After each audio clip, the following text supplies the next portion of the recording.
My name is Sydney.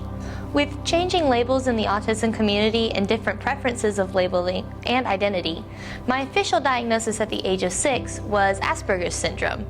However, I understand that this language has changed, but for me, I still refer to myself as Asperger's, Aspie, or my preference of neurodivergent or neurodiverse.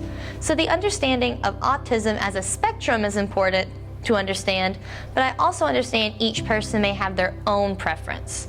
But in this segment, I will use terms that reflect my personal preference. I'm often asked what advice I would give to others that are in my position or share my label. In this section, I will go over tips for the work environment. So, the very first tip number 1, to prep for the interview.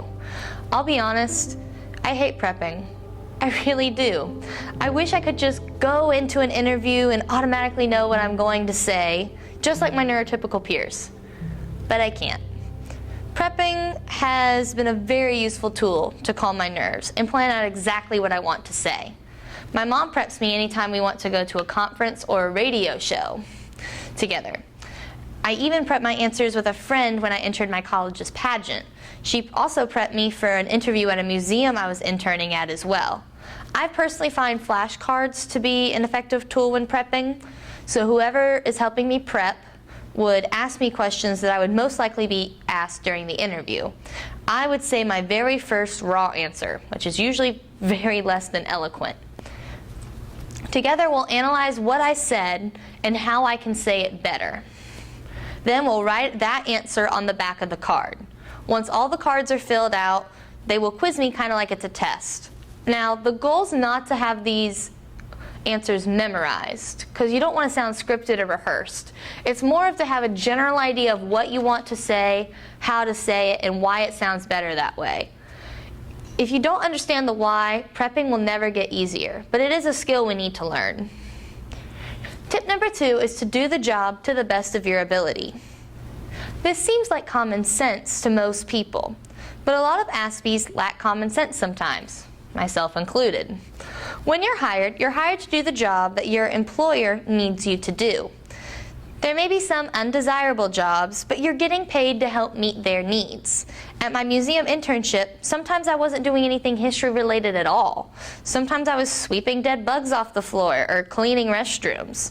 Didn't like that part of the job necessarily, but I didn't complain about it and I did it to the best of my ability. I love my internship, but there were parts of it that could have been better. Unless your boss tells you to do something against the law or against your religious beliefs, you shouldn't tell them no. Tip number 3 is to be professional.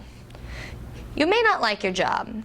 You may not like your boss, but you should always treat them with professional courtesy. Sometimes it can be very hard to show your boss respect, especially if they are being unfair to you. But they are your superior, and you should treat them as such. Show up to work on time. Don't freak out if you have to hang out a couple minutes late because you need to complete a small task before you leave. Turn in your 2 weeks notice before you quit. And give your boss at least 2 weeks notice if you need a day off, if you need to come in late, or you need to leave early. Dress for the job. Do not show up to your job in sweatpants and a hoodie. Ladies, professional attire consists of an appropriate length dress, a skirt, or slacks. Now before I go into what is professional work attire, I know many have sensory issues just like I do. It is very important to find clothes that will fit and be comfortable and to not be distracting. Because of a waistband or socks or how it feels, I get it. Clothes shopping for me is usually a pain and I hate it. But I found it is worth the time to find what is comfortable because I want to have a professional job and I need to follow their dress code. So I have to do the work to find the clothes that are right for me and my sensory issues that still fit within the work environment. So for females, this is usually a dress or a skirt that is 2 to 3 inches above the knee or longer. Shirt should not be see-through, and shirt should not show cleavage.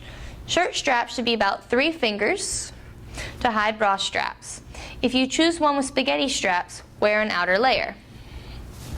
When it comes to shoes, avoid flip-flops and tennis shoes. Wear shoes that are comfy to be in all day, but choose nice-looking shoes.